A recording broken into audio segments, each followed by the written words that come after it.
রক্ষাকারী বাহিনী তৎপর আছি। দেশের স্বার্থে আমরা সবসময় যে কোনো অপরাধীকে তার কৃতকর্মের জন্য আইনের হাতে সোপর্দ করার জন্য সক্রিয়।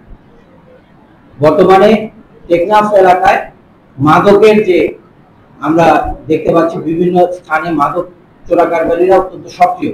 তাদেরকে শক্ত হাতে দমন করার জন্যই আমরা র্যাব এবং বর্ডার গার্ড বাংলাদেশ যৌথভাবে এখন অভিযান পরিচালনা করছি।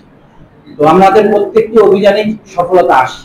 তো তদন্তের স্বার্থে আমরা এখনই এই ঘটনার সাথে সম্পৃক্ত যারা আছে তাদের বিষয়ে বিশদভাবে আমরা তদন্ত করব। প্রয়োজনীয় তথ্য উপাত্ত এবং আলামত সাপেক্ষে আমরা তাদের বিরুদ্ধে মামলা রুজু করব। এবং এই ঘটনায় এখন পর্যন্ত আমরা জাস্ট সকালবেলায় 1300 ঘটিকায় আমাদের অভিযান শেষ হয়েছে।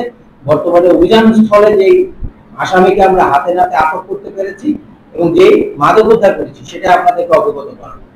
তো তদন্ত সাপেক্ষে আপনি দেখেছেন আরো 10,000 পিস ইয়াবা পাওয়া গিয়েছে এবং এটার যে সেই মূল যে ব্যক্তি দায়ী তাকে অবশ্যই আইনের আওতায় আনা হবে। এবং আমরা এই জন্য এই দুই বাহিনী যৌথভাবে কাজ করব যাতে সবাইকে আইনের সোপর্দ করা হয়। উদ্ধারকৃত ইয়াবা সহ আটককৃত আসামির বিরুদ্ধে পরবর্তী আইনি ব্যবস্থা গ্রহণ করা হচ্ছে।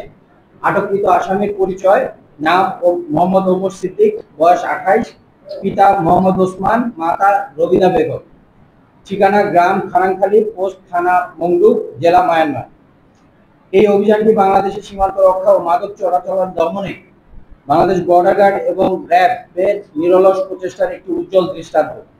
3,40,000 পিস ইয়াবা সহ একজন মাদক কারবারিকে আটক করে আইন শৃঙ্খলা রক্ষাকারী বাহিনী প্রমাণ করেছে যে দেশের নিরাপত্তার ক্ষেত্রে টেকনাফ এলাকায় জিরো টলারেন্স নীতিতে তারা অটল। এছাড়াও এই অভিযানটি ছাড়াও এই অভিযানের পরবর্তীতে আরো একটি অভিযান পরিচালনা করে আরো 10,000 পিস ইয়াবা উদ্ধার করা সম্ভব হয়েছে। তো দুইটি যৌথ অভিযান পরিচালনা করা হয়েছে। এই অভিযান শুরু হয়েছিল গতকাল রাত থেকে এবং এই অভিযানের পরিসমাপ্তি ঘটে অদ্য বেলা 1300 ঘটিকার কাছাকাছি সময়।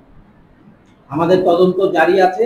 তদন্ত শেষে আমরা এই থানায় মামলা রুজু করব এবং আসামিদেরকে থানায় হস্তান্তর করা হবে মাদক সহ। ধন্যবাদ।